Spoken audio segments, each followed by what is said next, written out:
Where we found no school buildings for the classes, where the schools were burned or bombed, we held outdoor classes so as not to interrupt the education any more than is necessary. In the Republic of Korea, it is the policy that everyone goes to school. By law, every child over 6 is entitled to full primary schooling. But we can now take only 3/4 of these children. Poverty prevents some parents from sending their children. In other places, there are no schools. But we are educating more children every day. Some children, the orphans, are less fortunate. These children are found sometimes in the streets, other times at people's doors who have no children. We have over 200 children at this orphanage alone. The poor little things have been many days without food or bathing. Some die on our hands. Other times we get them through all right, and it gives us great joy to see them happy again. Earlier, it was very difficult for us to nourish these children. But now, with the help of the American officers and men and the CAC organization, we have much pleasure of giving the children anything they want. We have only to ask for it, and we get it. If we need anything at all, we have only to ask, and the children get all the vitamins and anything that they need.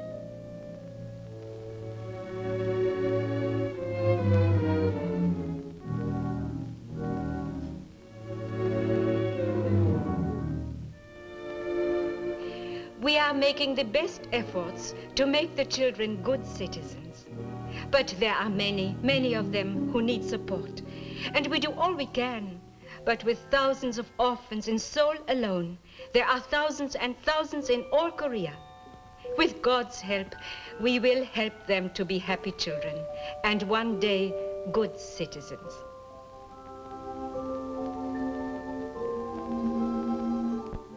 With the same unity and forcefulness with which it met the challenge of communist aggression, the free world responded to the needs of the Korean people. Food arrives from Australia and Cambodia, from Belgium and Cuba, from New Zealand and the Philippines, from Pakistan and Thailand, from Mexico and Greece. Clothing comes from Japan, Peru and Uruguay. From Great Britain, Nicaragua and Turkey come medical supplies. From India and Norway, from Israel and Sweden, from Denmark and Germany, Iceland and France, and from the United States alone, aid totaling nearly $500 million is received.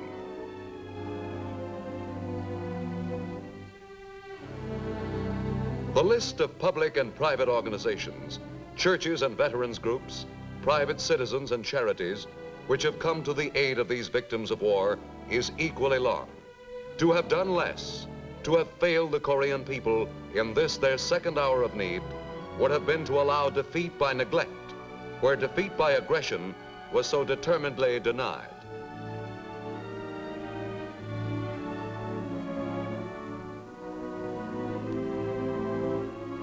Today, from the seaports on the Yellow and Japanese seas, steady streams of urgently needed supplies pour into Seoul and other Korean villages and cities. The tools and machines of industry, the fertilizer and equipment needed to restore the land to fertility. The faster full rehabilitation is achieved, the sooner the Republic of Korea will become a strong, vigorous ally. Seoul today has regained much of its former stature among the national capitals of the world. The city is living testimony to what international cooperation for peaceful goals may accomplish. Where a few short years ago tanks rumbled, trolleys now pass calmly through the streets. Where snipers once hid, the housewives of Seoul calmly do their shopping. The rebirth of Seoul is one of mankind's truly great achievements.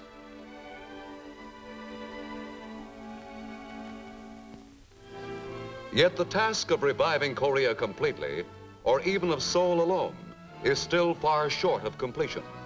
More than 1 million homeless people remain. Nearly 100,000 orphans must be cared for. A livable future must be provided for them.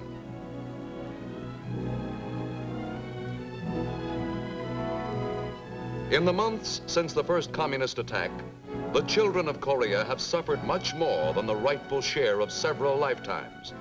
All have met disaster as participants, not as spectators.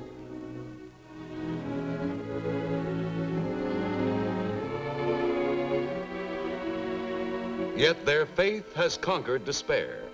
Their hope for their land's future remains strong, if only to guarantee that their prayers for a life untroubled by sudden death and famine and war be granted.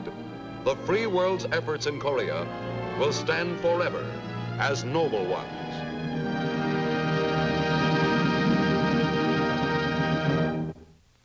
With other free members of the United Nations, the United States met the communist attack in Korea with bravery and sacrifice. Today, Americans individually and through our government are responding to the needs of the people of South Korea with generosity and compassion. Now, this is Sergeant Stuart Queen, inviting you to be with us again next week when we will present another look at the big picture. The Big Picture is a weekly television report to the nation on the activities of the Army at home and overseas. Produced by the Signal Corps Pictorial Center. Presented by the U.S. Army in cooperation with this station. You can be an important part of the big picture. You can proudly serve with the best equipped, the best trained, the best fighting team in the world today, the United States Army.